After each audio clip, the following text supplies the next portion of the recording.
Body bag. It's the kid Cortez, Murder Ave Gang, NYB in the building, and I'm fucking with Body Bag Mag. What up, Brooklyn? Alright, what's good, Yo, congrats on the epic battle with Marv 1. We feel it really changed the way battles are viewed and will be made in the future. Let's talk about the Marv 1 battle though. This was supposed to happen at grind time, but it got delayed. What was the situation? I mean, after I battled X Factor last Halloween, Grind Time and Smack had an event on the same day. So after everybody was there at the battles, when Mac battled Rex, I battled X Factor, everybody got in their cars and they went over to the Grind Time event, which was Bad Blood. That was my first time meeting Marv 1, and you know, he was like, I heard you got killed. I heard you got killed. My boy killed you. And I'm like, yo, crazy, I killed them. You know what I'm saying? I don't know what you talk about, who fed you wrong. And I told him you could be next. Then we started getting back and forth, and we built it up. Then, you know, me and Marv have a relationship, but it had to happen. So, you know, it ended up happening on that URL stage in front of them beautiful cameras. I don't know what y'all battles is looking like, but my battles is looking crazy right now, you know? So, you know, it was a blessing. It happened. It was a goodie, you know what I'm saying? I had to get crazy on him. My bad, my nigga.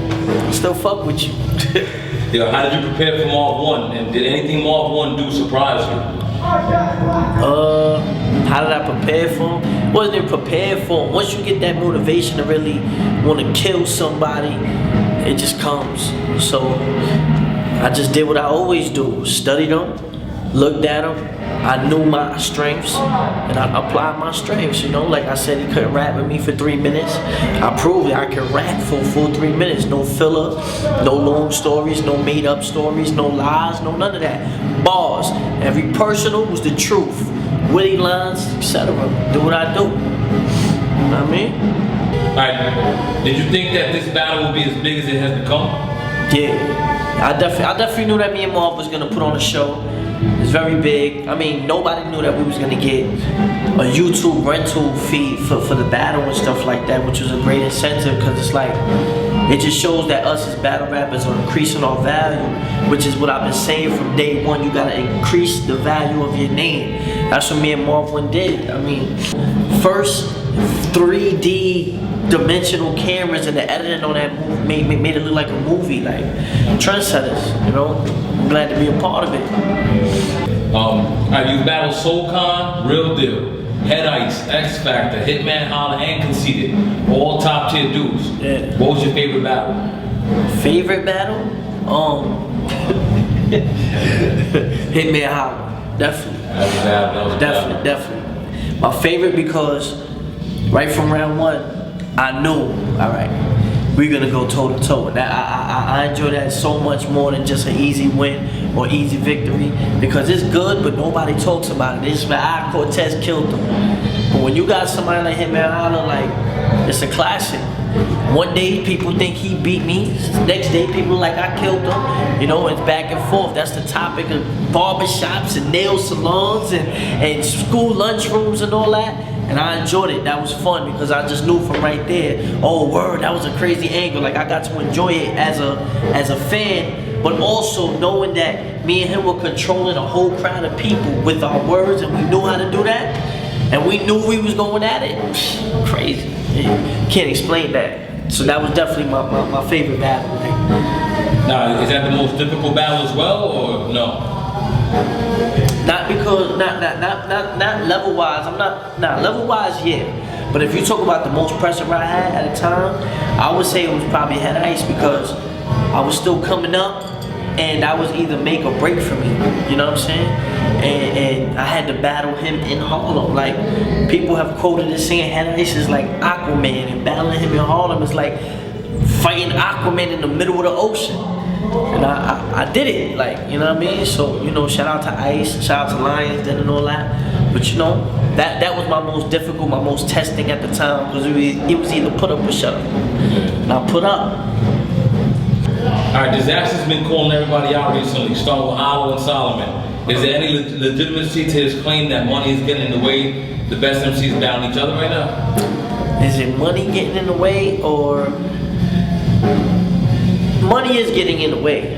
Definitely agree with you on that. But at the same time, everybody done put in so much groundwork to build a certain name And it's like, it gets tiring after a while. And you gotta have that motivation to either want to get back in that ring or not. You know, you have to have that passion within you to want to spar. If you don't get in the ring. And some of these dudes are just motivated by money because it's like, we've been through so many battles already. Like, it doesn't really, you know what I mean? It doesn't really motivate us no more. But there's different views from different people, so you know, that's just my views, honestly. One other battle rapper feel like, I'll battle anybody. Other battle rappers are like, no, I'm only battling him, him, and him. You know, so it is what it is. But money is definitely like in the way of certain big battles. How do you feel about the New York scene compared to the West Coast, South, and Canada? The New York scene, I think, it's the best scene to me, but it's because of my preference. Like, I like the gun talk, I like the metaphors, I like the punchlines.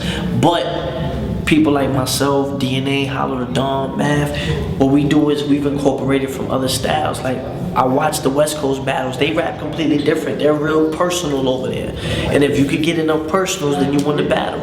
Down south, I just see the dudes, it's about the swag. You know, in Canada, it's different rules and whatnot. So, you know, depending on what division you're from is to what your liking is. I like the gun talk, I like metaphors, I like bars. I like you to prove to me that you're actually lyrically better than me. I don't care about what you know about me. If you don't put it in a creative or witty way, it's corny.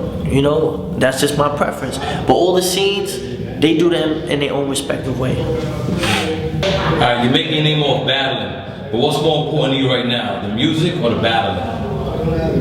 If you ask me myself, just myself as an artist, I mean, I got the mixtape out, exception to the rule. I got 3 songs on the radio within New York rotation. Only other mixtape, only other battle rapper to do that with his mixtape. No one else has done that. But at the same time, with battling, you lose one battle, or you just get killed one battle, and you drop to the bottom of the barrel. So you have to learn how to balance it. But right now, at this moment, I'm more passionate with the music lately. I mean, I hear interviewing me at the studio, so you know, but the battles will never leave me. Not as long as the right name comes over. Really. Alright, good looks for the interview, Tez. You got any shout outs you want to make? Brooklyn, Body Bag Magazine. That's it. Alright.